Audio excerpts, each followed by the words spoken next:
అందరికీ శుభసాయం. నా పేరు పి హంసర్. నేను 7వ తరగతి చదువుతున్నాను. మా పాఠశాల పేరు ఇంటర్నేషనల్ స్కూల్.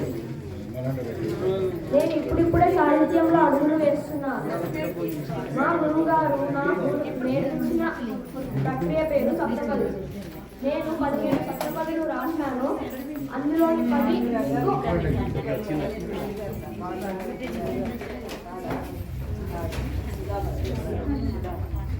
సప్తపది ప్రక్రియ ప్రవేశపెట్టిన వారు సుధామ గారు. నేను 15 సప్తపదులు రాశాను. అందులో 10 మీకోసం వినిపిస్తున్నాను. స్పందనాలు చందనాలు, అహోరాత్రులు కష్టపడే సైనికులకు చేయాలి వందనాలు. ఆలయం విద్యాలయం, మనసుకు ప్రశాంతత కావాలంటే దర్శించాలి దేవాలయం. కన్నం చిన్నం తెలిసి ఎప్పుడూ వృధా చేయకూడదు అన్నం. వల్లి చెల్లి ఓపికతో పిల్లలను పెంచడంలో ముందుంటుంది తల్లి.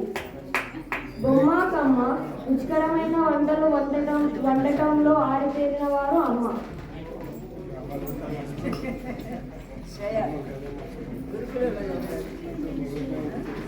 చలితం గలితం కష్టపడితే మాత్రమే మనకు దక్కుతుంది ఫలితం. నాట్యశాల గ్రంథశాల సంస్కారాన్ని నేర్పే పవిత్ర ఆలయం పాఠశాల. అన్నా కన్నా కుటుంబాన్ని కాపాడే కంటిరెప్ప నాన్న. సింహం గ్రహం కష్టాల్లో తోడుండే దైవవరం స్నేహం. సేతు వంతు సకల జీవులకు అన్నదాత మన రైతు. ధన్యవాదాలు.